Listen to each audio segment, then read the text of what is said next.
Uoga ni kitu ambacho kila mtu anacho. Hamna mtu ambaye haogopi kuanza kitu kipya au kuanza kitu kipya hakumtishi.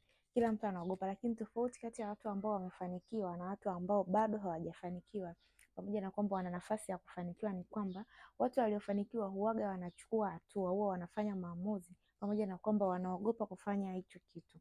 Unapochukua maamuzi ya kufanya kitu fulani, uoga unaondoka. Unapofanya kitu unagundua kumbe hakikuwa kigumu kama vile ambavyo walikuwa wanafikiria. Lakini ukiwa nje, ukiwa bado hujachukua hatua, unahisi kama hichi kitu ni kigumu sana, siwezi nikafanya. Nahitaji vitu vingi sana ili kuanza kufanya hili jambo. Ila unapoamua kuchukua hatua kwa kile kitu ambacho unacho, unaweza ukaanza, na unapochukua hatua unagundua kwamba kumbe sio ngumu kama nilivyokuwa nafikiria. Na unavyozidi ukifanya kitu ndio unavyozidi kugundua njia nyingine za kukifanya kitu kwa urahisi zaidi.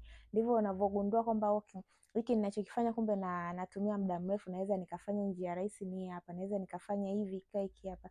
Na unavyozidi kufanya kitu ndivyo ndoto zako zinavyozidi kukua, ndivyo unavyozidi kujiamini, ndivyo unavyozidi kuchukua maamuzi magumu zaidi ambayo yanakupelekea kwenye mafanikio. Kumbuka, hakuna kitu kizuri kinachokuja bila maamuzi magumu. Ni lazima cha kwanza uchukue maamuzi magumu ya kuanza hicho kitu, ndipo mafanikio yatakuja baadaye.